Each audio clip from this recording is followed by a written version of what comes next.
Well, if you just joined us, you're watching the opening ceremony of the world's longest and deepest rail tunnel under the Swiss Alps. It's officially been opened. This spectacle very much showing how... And an impressive ceremony with a guest list that read like a meeting of the United Nations.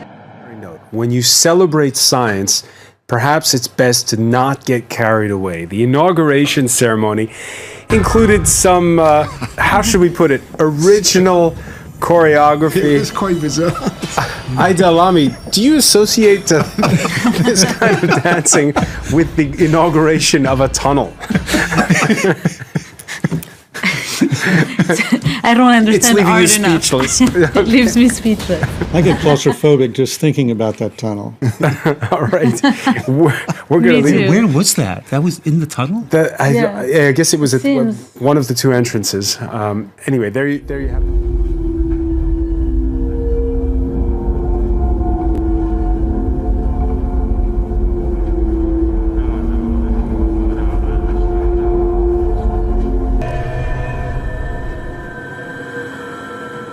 She joins us now watching the ceremony. I was just saying there, Imogen, this very enjoyable spectacle with dancers, and I presume some people that have taken part in the project as well, shows just how immensely proud the Swiss are of this tunnel for so many reasons.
And so we're going to talk about something we're looking at.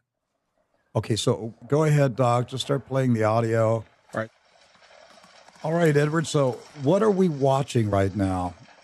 Right now, we have a military formation of, looks like workers. They look like they're in a mining outfit, wearing blue hats, and they're marching in a military formation, almost like zombies. They're very slow. All in orange jumpsuits here. Not like zombies. They are marching like zombies. Yes, they are zombies. This is like an army of zombies, and these represent the workers that were in the tunnel. Yes, the workers in the tunnel. And as you mentioned previously, before we started airing this, the 9 miners who died. They worked tirelessly. If you actually look at the details from this, will be in the article. 49,000 hours, 3 shifts a day for 17 years straight. Miners worked tirelessly on this portal, rather this tunnel digging deeper than... Okay, so right now the miners, the zombie miners, let's call them zombie miners, now they ran across the stage. This is outdoors. This is the outdoor ceremony. You see the Swiss Alps in the background. And there is a huge video screen. They're showing men falling off the cliffs, off the rocks. Right. It looked like they're constructing the tunnel, and it represents maybe people have gotten hurt and things like that during the construction period. It's after this where it starts to get, I mean, it's already weird with the zombies. But after this part, it gets very strange because, well, let's just go ahead and tell them. The Lucifer himself appears on the screen. After they finished the construction, the initial breaking through, for the tunnel. All right, so now they're breaking through. This is what's important. They broke through the rock. The rock just fell away on the screen. It's what comes out of that mountain that is so freaky, because it's Lucifer that appears. Yes. He comes out of this mountain. I'm telling you, folks, in all the years of True News, now the zombie workers are taking their clothes off. They're taking. Right. They're disrobing. Okay, so is this Hillsong? What are we watching now? Is this Hillsong Church? The Swiss version of Hillsong. This is Hillsong Switzerland. Hillsong CERN. We should point out it's both male and females. Yes. They're disrobing. They're basically down to their underwear. Why would Lucifer? Why would Switzerland use an image of Lucifer coming out of this tunnel, out of this mountain? Well, there's history on this particular point of geography, and Edward can enlighten you on that. Yeah, so there's actually above the mountain point of this, there's something called the Devil's Bridge. Okay, and I'll just point out right now, the workers are down to their underwear. This is outdoors in front of the public. The zombie workers are now stripped down to their underwear, and it's becoming more ritualistic as we go. But go ahead, Edward, tell us the history. Yeah, so there's this bridge above where the actual tunnel, the hardest point of the tunnel, the point where they had to dig through 73 different kinds of rock to get through. This, up until the 1100s, was unpassable. It was actually a point where Switzerland would control their invasions from the north. It was a choke point, kind of like the fiery gates, the gates of Thermopylae that are described in the Spartan 300. Now, with this, the folklore tale is that the townspeople next to this passing point, they made a deal with the devil. And this deal, essentially, they couldn't do it by themselves. So they said, "Hey, devil, will you build this bridge for us? Will you build a bridge that we get across this?" And the devil said, "I will do this, but you have to give me the soul of the first thing to cross this bridge." Now, the devil thought that it was going to be a human. The townsfolk actually tricked the devil in this folk tale, and they sent a goat across. Well, when the goat crossed, the devil killed the goat. Was incredibly angry, and he picked up a very, very large rock. He was going to use this rock to throw and break the bridge, but one of the townfolk, who was a believer in Christ, drew a cross on the rock. And this rock, actually, before they started building this tunnel, was at the point, at this bridge, up until 1976, when they first began building this underground tunnel. Anyway, because she drew a cross on the rock, the devil couldn't pick it up. He couldn't move it.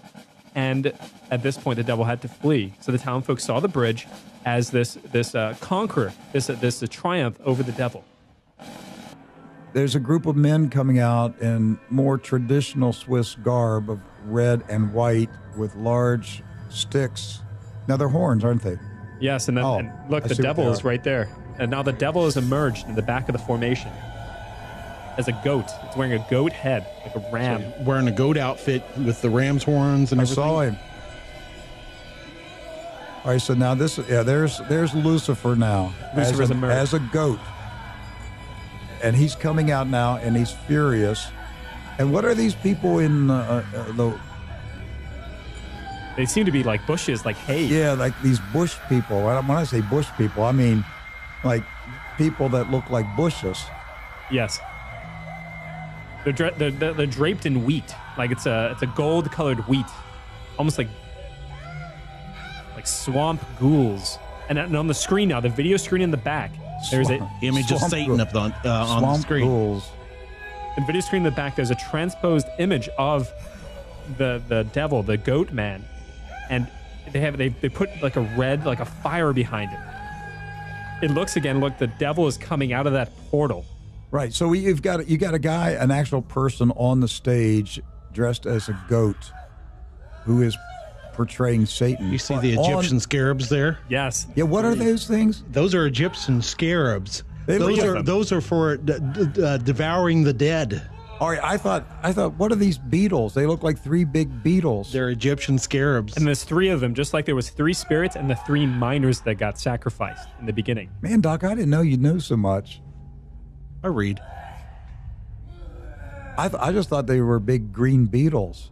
Like, what is this about?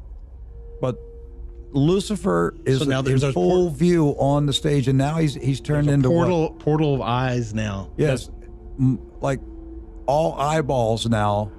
That's the only thing is on the screen are eyeballs that are circulating. And there's trumpets now playing to the left and right of the center stage where you have the devil dancing with these swamp bush people. But there's trumpets, almost about 50 trumpets lining the stage. And people are blowing them. They look like mountain trumpets, but they're gold. And as you hear right now, you hear the devil screaming as he's running around with the white garbed spirits. Now, the what'd you call them? Swamp ghouls. Swamp ghouls. That's pretty good. Right now, it looks like Satan has captured one of these spirits or whatever, and doing unspeakable things to them. Yes. I'm just sitting here watching this for the 4th time, and I'm still stunned. Well, this happened yesterday, folks. Yes. It happened yesterday in Switzerland. Put this together with CERN. Yes. What is going on in Switzerland? That's what I thought, What are they doing, Doc, in Switzerland? What I want people to understand is there are powerful leaders in the world, in the Western world, because I think this is really confined to the Western world. They are begging Lucifer to come out of the abyss. And I know many of you listening to me right now are saying, Rick, you're exaggerating it. You're trying to scare me. I wish we were making this up. This is deeply disturbing. I'm telling you, after Hillsong, this Hillsong Church is nothing compared to this. But then I wouldn't be surprised next week Hillsong does this on their stage. But they're calling for Lucifer to come out of the abyss. Listen to me, people. Satan's church is calling for their God to come into the world. Why isn't the church of God calling for our God to come to the world? Lucifer's people are beseeching him. They're carrying out demonic rituals. They're drilling holes into the center of the earth to release him from the abyss. They want him to come onto the surface of the planet. It is called the tribulation. It's going to happen soon. And you're not going to be raptured and taken away before these things happen. This is why Jesus said, if the days were not shortened, no flesh would survive. We cannot even comprehend the depth of the wickedness that's going to be turned loose on the planet. You have any idea, Edward, what this woman is? So I reached out to my friend on this. It's Italian, but it's babble. It's not actual words. She's singing a very old song. It's a mix between Italian and ancient Germanic. That's what I was going to say. It's a dialect that only the Luciferians know. And then we go back. Ancient Germanic was used during a time when Germany was conquered by paganism, by ancient animal worship and nature worship, which is what we're seeing currently on the screen. We're now seeing people come out with branches in hand and draped like old. You see the old clerics the old priests, the old animalistic priests that are on the screen. This is raw paganism. Druids. Well, what is that woman? Like she's wearing antlers. Antlers on her got head. Antlers. Yeah. And these people, these dignitaries, are sitting there in the audience watching this. Well, that lady looks very scared. One of the ladies right there, you look in the audience, she's baffled by what she's seeing right now. She must be the only Christian there. And just a reminder, Merkel is there. Who else is there? Francois Hollande from France, the Prime Minister of Italy. The Swiss president. Yeah, this is very pagan right now. This is like right out of the history books of paganism. Look, I'm a mature, solid Christian, but this is rattling me because I'm realizing it's coming fast. This is coming really fast. The end of days is staring us in the face, and the clock is now. This is weird because I'm talking about the end of days, and now there's a giant clock on the video screen on the stage in Switzerland, and it's clearly they're telling us something about time. It keeps stopping at 9, 9:15, 9:10, 9:20. Yeah, it did, didn't it? It was always somewhere around 9. And now the people are walking like zombies, and they're carrying offerings. They're lifting these offerings up to the sky, but they're walking like zombies, and now they're dropping to their knees and bowing down before the image. Yes, but what's on the screen is the clock, and it keeps going. Very interesting evening. We're going to be diving into the brave new world of CRISPR. And as you see, as you saw in that film, CRISPR gives scientists the awesome power to tinker with the software of life. For thousands of years, humans have bred horses in much the same gradual way nature does. But soon, they could actually be designed in the lab, along with other livestock, plants, and even humans. Because a new technology has made editing the genome almost as easy as using a word processor. This game-changing technology is one of the most powerful in the entire history of science, perhaps comparable to the splitting of the atom. The CRISPR revolution is already happening in research labs worldwide. For better or for worse, every life on Earth will soon be affected by our ability to reprogram the software of life. I didn't want to let the evening go without hitting the headlines that you made yesterday when you, with your article in Science, talking about the Human Genome Project Right.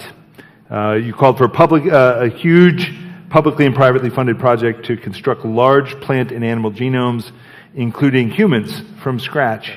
And this was before the era of easy gene editing that we have now, but about 10 to 12% of these reproductive age people said that if there were a test that would be predictive of superior intelligence or superior athletic ability in their children, well, they would want to have it.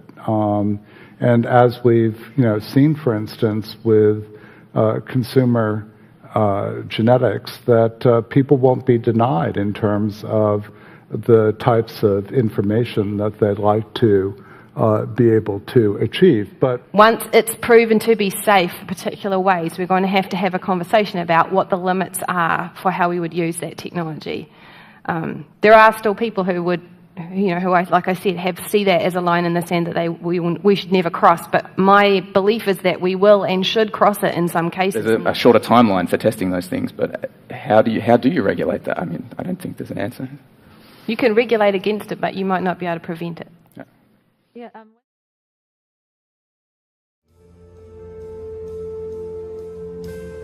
Kyla Roberts spent a month in a coma at OU Medical Center after she and 4 other young people were ejected in an accident. He's told me that he loves me and he's ready for me to come home, but not quite yet. And then I woke up here. But she does remember him. Green eyes and scraggly hair. And his scent. Smells like fresh clothes out of a dryer. I could see that. And his message. That he is real. God is real and heaven is real. She says Jesus has green eyes. Yes, she does. She says he's got beautiful green eyes, and she says that he saved her. Old in college more than 30 years ago is finally getting his diploma next week. It's something Daryl Burton truly never believed would happen, and it almost didn't. He was 22 years old, enrolled in community college in 1984 when he was wrongfully convicted of murder. Burton was sent to the Missouri State Penitentiary for a crime he didn't commit. It was a place that I just describe as hell on earth because it was an evil experience. Burton says the prison was full of the sounds of men screaming in pain, being raped or assaulted. He wrote in a letter to Jesus that he'd serve him if he got out of prison. Eventually, he got the help he needed to be released and declared innocent. I mean, I saw evil, up close and personal, and so I knew that it happened.